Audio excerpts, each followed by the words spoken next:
देखिए आज की जो क्लास है वो है कक्षा 9 है। ठीक है, और इसके अंतर्गत है प्रश्नावली 6.2। ठीक है, रेखाएं और कोण, और क्वेश्चन नंबर 4 करेंगे हम आज।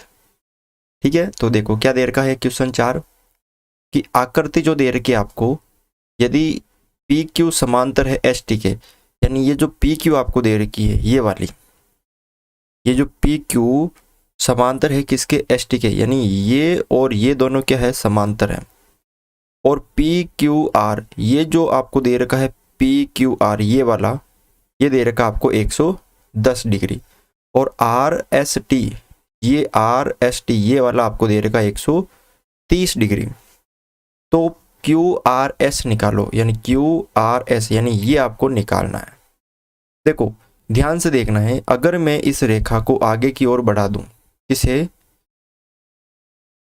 ये जो रेखा है समांतर रेखा, इसको आगे की ओर बढ़ा दूं इस तरह, ठीक है, ऐसे, और इसको भी जो पी क्यू है इसको भी मैं आगे की तरफ ऐसे बढ़ा दूं, तो देखो ध्यान से देखो, इस तरह ये रेखा हो गई। ठीक है, इस तरह ये क्या हो गई, रेखा हो गई। अब यहाँ पे देखिए आर एस टी और एस आर, ये समांतर है, ये समांतर है। अब एस टी समांतर किसके हैं, इसका नाम दे दिया मैंने यहाँ पे, और एक समांतर रेखा मैंने यहाँ खींच ली, ये एन, इसका नाम दे दिया मैंने। ठीक है, यानी एस टी के समांतर मैंने क्या खींच ली, आर एन खींच ली। तो अब यहाँ पे देखिए ये कोण, ये जो कोण है आपके, ये वाला आर एस टी, ये वाला जो कोण है, और एस आर एन, देखो दो समांतर, ये भी समांतर है, ये भी समांतर है। तो समांतर रेखाओं के बीच में ये तिर्यक रेखा है, तो इन दोनों का जो योग है, यानी इसका और इसका दोनों का योग कितना होगा, 180 डिग्री होगा ना। तो यहाँ पे लिख लो आप कि कोण जो दे रखा है आर एस टी प्लस कोण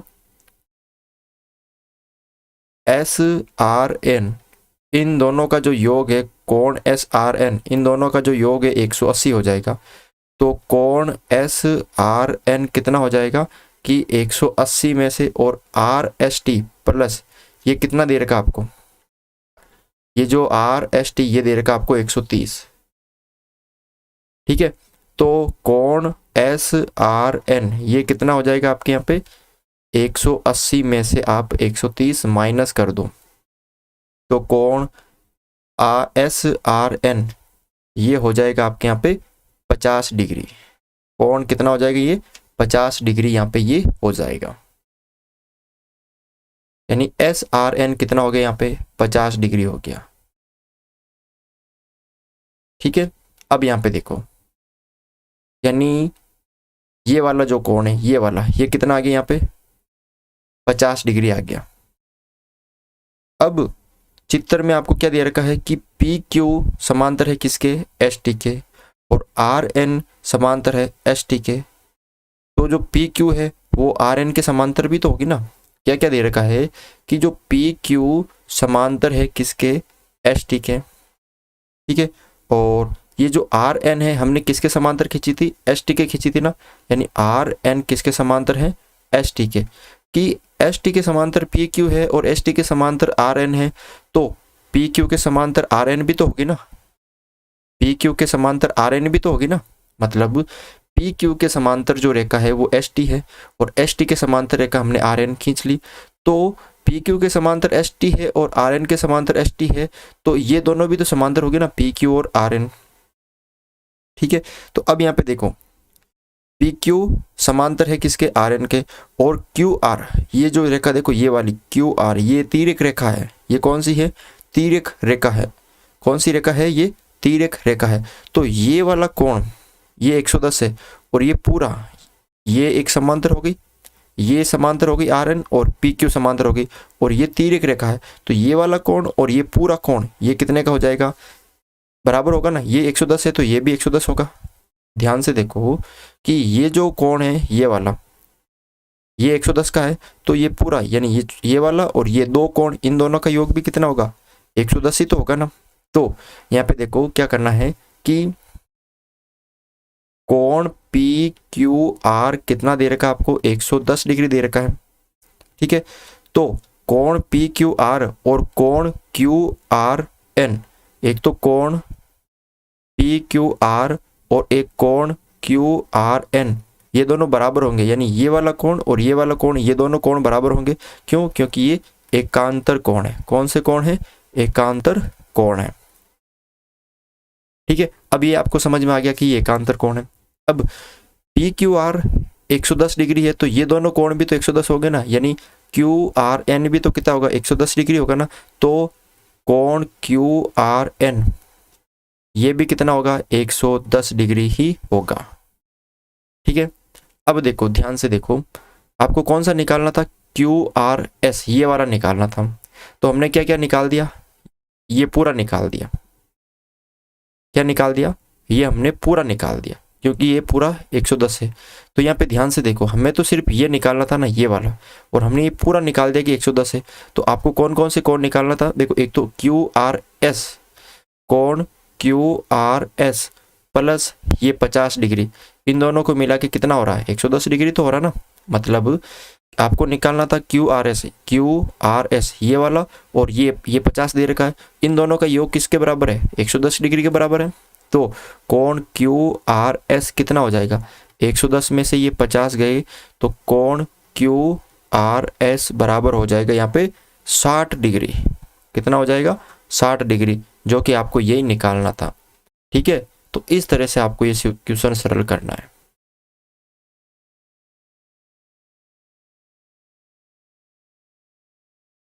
क्वेश्चन नंबर 5 देखो, क्या दे रखा है आपको कि आकृति जो दे रखी है, यदि इसके अंदर ए बी जो है, ए बी वो किसके बराबर है, सी डी के समांतर है, ठीक है। ए बी जो है ये वाली, ये सी डी के समांतर है। कोण A P Q, A P Q, A P Q ये वाला आपको 50 दे रखा है, और पी आर डी ये आपको 127 डिग्री दे रखा है। तो आपको एक्स और वाई का मान निकालना है। क्या क्या दे रखा है, तो आपको करना है हल, ठीक है। देखो यहाँ पे पहले जो दे रखा है वो लिखो आप, कि हमें दे रखा है कि ए बी के समांतर है सी डी, ठीक है। कोण ए पी क्यू हमें दे रखा है 50 डिग्री, और कोण पी आर डी हमें दे रखा है 127 डिग्री। तो अब यहाँ पे देखो कि हमें निकालना है यहाँ पर एक्स और वाई। तो देखो ये एक समांतर रेखा है, ये एक समांतर रेखा है, और ये जो पी क्यू है ये वाली, ये पी क्यू ये कौन सी है, तिर्यक रेखा है। तो ये वाला कोण और ये वाला कोण बराबर होगा, क्योंकि ये एकांतर कोण है, यानी ये 50 है तो x का मान भी कितना होगा, 50 होगा। तो इसका मतलब क्या है कि ए पी क्यू की जो कोण है, ए पी क्यू बराबर होगा किसके, कोण पी क्यू आर के, कोण पी क्यू आर के। कैसे देखो कि जो ये एकांतर कोण है ये वाला और ये वाला एकांतर है, क्योंकि ये समांतर रेखा है और ये इसको तिर्यक रेखा काट रही है। ए बी और सी डी समांतर है और पी क्यू तिर्यक रेखा है, तो ये और ये एकांतर हो गया। तो ए पी क्यू 50 है तो पी क्यू आर भी कितना हो जाएगा, यानी एक्स बराबर कितना हो जाएगा यहाँ पे 50 डिग्री हो जाएगा। एक्स का मान तो हमने यहाँ पे निकाल दिया, कितना है कि 50 डिग्री होगा, ठीक है। अब आपको निकालना है दूसरा। देखो एक्स हमने निकाल दिया यहाँ पे 50, क्योंकि ये एकांतर कोण है। अब हमें निकालना है वाई। तो वापस देखो, ये ए बी एक समांतर है और सी डी एक समांतर है। अब इस समांतर और इस समांतर को ये तिर्यक रेखा काट रही है, ये वाली। तो ये पूरा कोण एक एकांतर और ये पूरा एक एकांतर, ये वाला, ये पूरा यहाँ पे एकांतर होगा। कौन सा, ये वाला, ये पूरा क्या हो गया, एकांतर हो गया यहाँ पे, ये वाला और एक ये वाला, ये दोनों एकांतर कोण हो गए। तो इसका मतलब कि कोण पी, ये पी आर डी, कि कोण पी आर डी किसके बराबर होगा कि जो ये कोण है पी आर डी ये बराबर होगा ए पी आर के, कोण ए पी आर के बराबर होगा। देखो जो है पी आर डी ये वाला कोण ये ए पी आर यानी इसके बराबर होगा, इन दोनों के बराबर। तो कोण ए पी आर कितना हो जाएगा यहाँ पे 127 डिग्री हो जाएगा। अब देखो ये दोनों 127 है तो हमें निकालना सिर्फ y है। तो देखो ध्यान से देखो y प्लस 50 इन दोनों का योग 127 आपको दे रखा है, ठीक है ना। ये भी आपने निकाल लिया कि इन दोनों का योग 127 है, इन दोनों का जो योग है 127 है। तो y प्लस 50 इन दोनों का योग 127 है, तो y का मान कितना आ जाएगा 127 में से मैं 50 माइनस कर दूंगा तो y बराबर कितना हो जाएगा यहाँ पे 77 डिग्री। कितना हो जाएगा यहाँ पे 77 डिग्री, ठीक है। तो इस तरह से आपको ये क्वेश्चन सरल करना है, बिल्कुल इजी क्वेश्चन है, आराम से इसको आप कर सकते हो। क्वेश्चन नंबर 6 देखो यहाँ पे, आराम से इसको देखना है फिर इसको करेंगे। आकृति आपको दे रखी है पी क्यू और आर एस दो दर्पण है, दो कांच है, एक तो पी क्यू है ये वाला और एक आर एस दो दर्पण है जो एक दूसरे के समांतर रखे गए हैं। इसका मतलब पी क्यू क्या है आर एस के समांतर है। तो पहले हमें यह बात पता हो गई कि हल में लिखना है आपको कि पी क्यू समांतर है किसके आर एस के। पहली बात तो हमें ये पता हो गई, देखते ही आपको पता हो जाना चाहिए कि क्या क्या दे रखा है कि दो दर्पण है और एक दूसरे के समांतर रखे गए। एक आपतन किरण ए बी, एक आपतन किरण है ये ए बी दर्पण पी क्यू से बी पर टकराती है, जो पी क्यू दर्पण है उस वहां से बी पर टकराती है और परावर्तित किरण होकर वापस परावर्तित होकर वो बी सी पर चलकर दर्पण आर एस पर सी से टकराती है।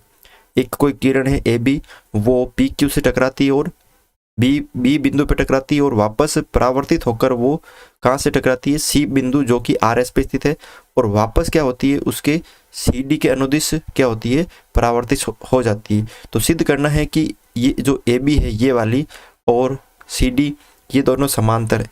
अब समांतर के क्या शर्त है, यानी या तो संगत कोण बराबर कर दो या एकांतर कोण बराबर कर दो। तो यही शर्त है, तो हम यही करने वाले हैं कि एकांतर कोण या संगत कोण हम बराबर करने वाले हैं।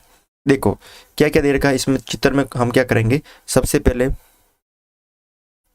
दिया हुआ है ये हमें लिखेंगे दिया हुआ क्या दे रखा है कि पी क्यू आर एस के समांतर है, ठीक है। और अब यहाँ पे देखो ध्यान से देखना आपको, ये आपतित किरण ये परावर्तित किरण और यहाँ पे ये हो गया अभिलंब, इसका नाम दे दिया मैंने एल और ये एक अभिलंब हो गया वापस यहाँ पे इसका नाम दे दिया मैंने एम, ठीक है। और ये आपतित होके वापस यहाँ पे जा रही तो यहाँ पे कोण एक ये कोण बन रहा है इसे एक और ये कोण बन रहा है इसे मैं दो नाम दे दिया और यहाँ पे ये कोण है इसे 3 और यहाँ पे ये कोण है 4। देखो मैंने यहाँ पे क्या किया कि आपतन कोण और परावर्तन कोण क्या होते हैं बराबर होते हैं। आपतन कोण और जो परावर्तन कोण होते हैं वो क्या होते हैं बराबर होते हैं। यहाँ पे आपको सिद्ध क्या करना है वो भी लिख लीजिए, सिद्ध करना है कि ए बी समांतर है सी डी के, ये सिद्ध करना है। अब उत्पत्ति में देखो यहाँ पे ये तो आपको दिया हुआ था, ये आपको सिद्ध करना था और उत्पत्ति में देखो आप यहाँ पे कि जो आपतन कोण और परावर्तन कोण होता है वो बराबर होता है ना, यानी आपतन कोण और परावर्तन कोण बराबर होता है, ठीक है। तो इसका मतलब ये कोण 1 और ये कोण 2 बराबर होगा, इसको हमने नाम दिया कोण 1 और कोण 2, तो इसका मतलब कोण 1 और कोण 2 बराबर होगा, ठीक है। और कोण 3 और कोण 4 भी बराबर होगा, कोण 3 व कोण 4 भी क्या होगा बराबर होगा। समझ में आ जाना चाहिए आपके कि आपतन कोण और परावर्तन कोण बराबर होते हैं, साइंस में आपने पढ़ा होगा। तो ये दोनों भी तो बराबर होंगे ना, ठीक है। अब यहाँ पे देखो, एक जो है वो आपतन कोण है और 2 है परावर्तन कोण, ठीक है। इसी तरह वापस 3 आपतन कोण और 4 क्या है परावर्तन कोण। ध्यान से देखना, ये किरण आ रही है आपतन, तो ये आपतन कोण, ये परावर्तित हो रही है तो परावर्तन कोण, ये वापस यहाँ से परावर्तन हो रही है, लेकिन इस बिंदु के लिए तो आपतन कोण ही होगा ना। जैसे बिंदु बी के लिए देखो कि ये जो रेखा है ए बी, ये तो आपतित किरण है, ठीक है, और ये परावर्तित किरण, तो ये आपतन कोण, ये परावर्तन कोण। अब बिंदु सी के लिए ये जो रेखा होगी ये होगी आपतित किरण और ये होगी परावर्तित किरण, तो ये आपतन कोण, ये परावर्तन कोण हो गया। अब यहाँ पे देखो, ध्यान से देखना है कि पी क्यू जो है वो किसके समांतर है, आर एस के। पी क्यू जो है वो आर एस के क्या है, समांतर है, तथा बी एल, अब यहाँ पे ध्यान रखना, जो ये अभिलंब होता है ना, ये अभिलंब है, ये क्या है ए बी का अभिलंब है, तो ये अभिलंब क्या करता है, यहाँ पे बराबर 90 डिग्री में विभाजित होता है पूरा, तो इसका मतलब ये लंब है। तो बी एल लंब किस पे है, पी क्यू पे, लंब किस पे है, पी क्यू पे, किस पे लंब है, पी क्यू पे, तथा बी एल समांतर है सी एम के। कैसे कि बी एल समांतर क्यों है कि ये एक सीधी जा रही है और ये भी एक सीधी तो जा रही है, लंब है ना, तो ये सीधी तो जा रही है ना, तो इसका मतलब बी एल और सी एम भी क्या होगी, समांतर होगी, क्योंकि ये लंब है तो ये क्या होगी, समांतर है। और तथा सी एम किस पे लंब है, आर एस पे, सी एम लंब है आर एस पे, ठीक है। अब यहाँ पे देखो क्या क्या देख लिया हमने कि पी क्यू समांतर है आर एस के और ये बी एल लंब है पी क्यू पे। अब बी एल और सी एम समांतर होगी, क्यों, क्योंकि ये दोनों लंब है, लंब सीधा होता है, ये भी सीधी और ये भी सीधी, तो इसका मतलब ये समांतर है। तो अब देखो यहाँ पे,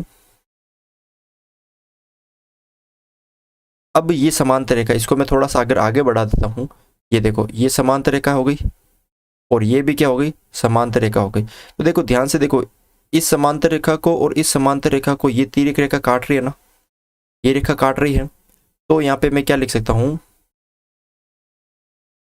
कि समांतर रेखाएं बी एल व सी एम है एक तिर्यक रेखा बी सी इनको प्रतिच्छेद अर्थात काटती है, ठीक है। तो अब ये काट रही है, ये समांतर है, ये हमें पता कि समांतर है। तो देखो ध्यान से देखो, ये वाला जो कोण है, कोण नंबर 2 और ये कोण नंबर 3, ये बराबर होंगे, क्यों, क्योंकि ये एकांतर कोण है, तो इसका मतलब कोण 2 बराबर कोण 3 होगा। क्यों, क्योंकि ये एकांतर कोण है। कौन सा कोण है, एकांतर कोण है, ठीक है। ये बराबर होंगे, क्यों, क्योंकि ये एकांतर कोण है। अब देखो यहाँ पे ये ए बी सी, इसमें कौन से कोण बन रहे हैं, 2 कोण बन रहे हैं, 1 और 2, तो आप ले लीजिए यहाँ पे कोण ए बी सी में कौन कौन से कोण बन रहे हैं, एक तो कोण 1 प्लस कोण 2, ये जो पूरा कोण है ए बी सी ये 2 से मिलकर बन रहा है। तो यहाँ पे हम लिख सकते हैं ना, ए बी सी की जगह हम यहाँ पे इसकी जगह, किसकी जगह, 1 की जगह हम कोण 2 लिख सकते हैं ना, क्योंकि ये बराबर है, तो 1 की जगह हमने कोण 2 लिख दिया प्लस कोण 2, तो यहाँ पे कितने हो गए, कोण ए बी सी बराबर 2 कोण 2 हो गए। यहाँ पे कितना हो गया, कोण 2 कोण 2। और इसी प्रकार ये जो है बी सी डी, इसको भी हम क्या लिख सकते हैं, देखो जो कोण है यहाँ पे बी सी डी, इसको भी हम क्या लिख सकते हैं, देखो ध्यान से देखो, जो है यहाँ पे ये बी सी डी, इसको हम लिख सकते हैं ना कोण 3 प्लस कोण 4, तो इसको हम लिख सकते हैं कोण 3 प्लस कोण 4। अब यहाँ पे